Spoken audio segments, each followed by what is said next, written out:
After the part one analysis on where Delap can fit in at Chelsea, in this video we are going to focus mainly on how good is Liam Delap. We are going to assess every aspect of his game and see what he can actually bring to Chelsea Football Club, because these are some of the few things that we did not touch in our previous video. We are going to go step by step, looking at key attributes that he possesses that can actually transform Chelsea Football Club. Some of those attributes may include shooting, possession, pressing, aerial threat, and dribbling. And we are going to go and touch them individually, assessing each strengths and weaknesses and identifying how good is Liam Delap and what does he need to excel. Before we start our analysis, do not forget to like, share, and subscribe to this channel for more videos like this. The first thing is dribbling. Now, Liam Delap has a 52% success rate when it comes to dribbling. He's one of those strikers who likes to receive the ball and try to make runs with them, as we are going actually to see now.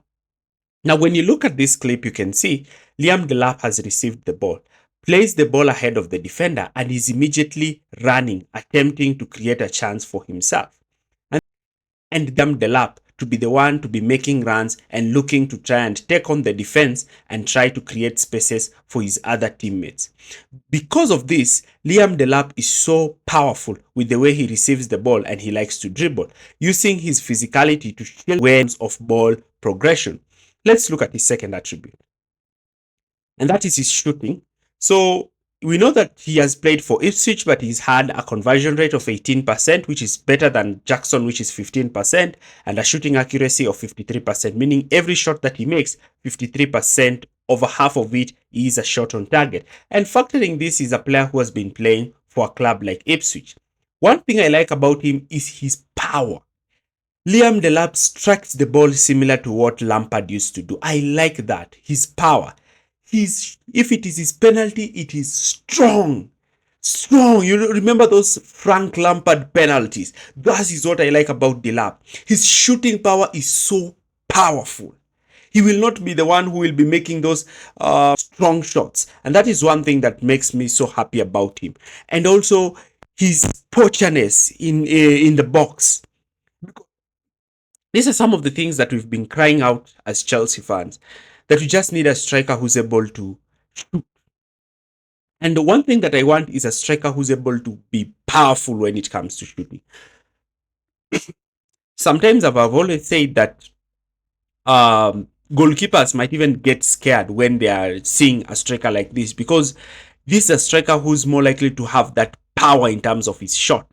And when you have this kind of striker attempting these shots with a lot of power that you see even the net is shaking, these are the kinds of shots that we really need from a center forward. These are the kind of shots that we used to see with players like Didier Drogba. And these shots are so powerful that even if the goalkeeper gets a hand on it, it's more likely to deflect inside the net. But if you make those weak shots that I always see sometimes even Noni Madueke make, you make it easier for the goalkeeper to save. Just make the shot powerful, strong, and something that will create problems for the opposition goalkeeper. And that is something that Liam Delap is more likely to bring to Chelsea. Another thing that I have to talk about Liam Delap is his chance creation. He created just 3 chances with an expected of 1.4 chances per 90, which is quite low. But again, you cannot blame him because he's playing against a team that does not heavily possess the ball in the Premier League. They don't have the ball that as much. But even though we have seen it sometimes looking to play passes to his other players to attempt shots. But Liam Delap is not that kind of a chance creator like a Cole Palmer or a Harry Kane, who's more likely to create lots and lots of chances in the game. He likes just to carry the ball. I've told you that is his greatest strength. But his chance creation sometimes might be problematic because he likes to run into traffic. Instead of making a simple quick pass, he will attempt to dribble, and this will make him lose the ball. And this has sometimes put his team in a very difficult position, because a simple pass that when it comes to those kinds of positions. Liam Delap's chance creation involves dribbling, past opponents and looking to try to play just short passes. He will look to play the short passes, the short, easy passes. But when it comes to the deadly passes that split up defenses when he's dropping deep to receive the ball, that is something that Enzo Maresca needs to sit down with him and coach him from an individual point of view, because he holds on to the ball too much. I have said this thing, and I've gotten a lot of backlash in my previous video that, like, here he could have just made a simple pass, but he's looking to dribble past everyone. And now you can see the kind of position he has placed himself, because it's just a simple pass that Liam Delap needs to make, and he can be able to put his opponents in danger. But that's something that he's young, and Maresca can actually coach out. The thing I like about Liam Delap is his physicality and his older play. He's one player who I've seen him frustrating players even like Disasi, Tosin Adrabio, Virgil van Dijk, because of his physicality. He's very young and very strong ball and attempt to create problems for his opponents. But his holder play is quite remarkable. Another thing is his pace and his ability to make runs.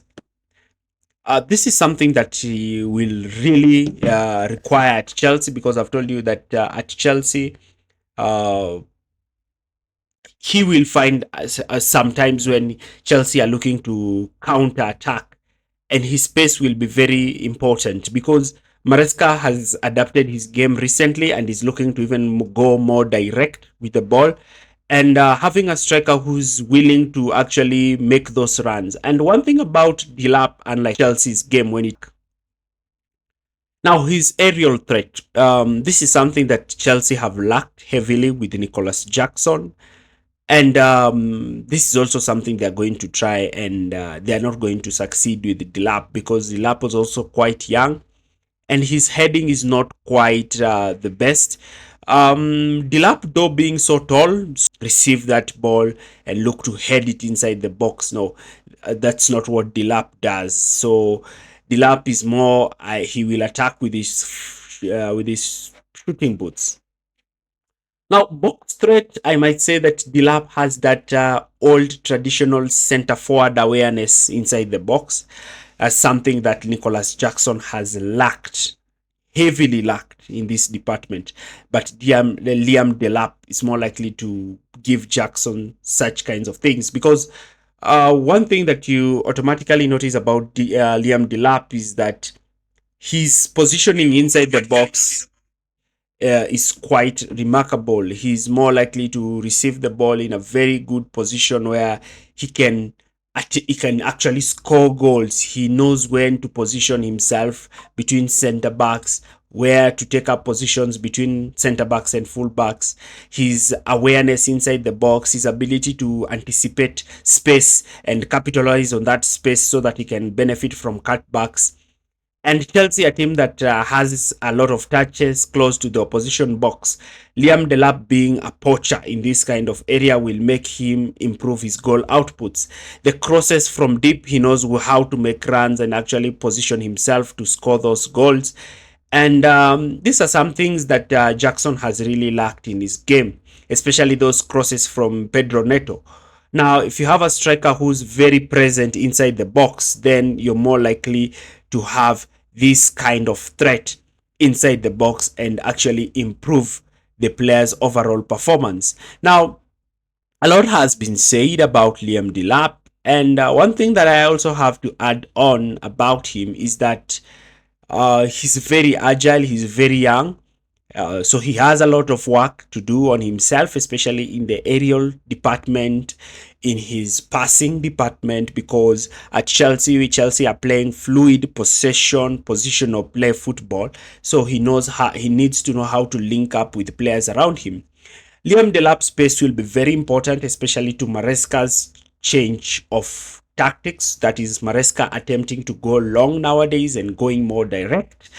And Liam Delap will have to try and adapt his game.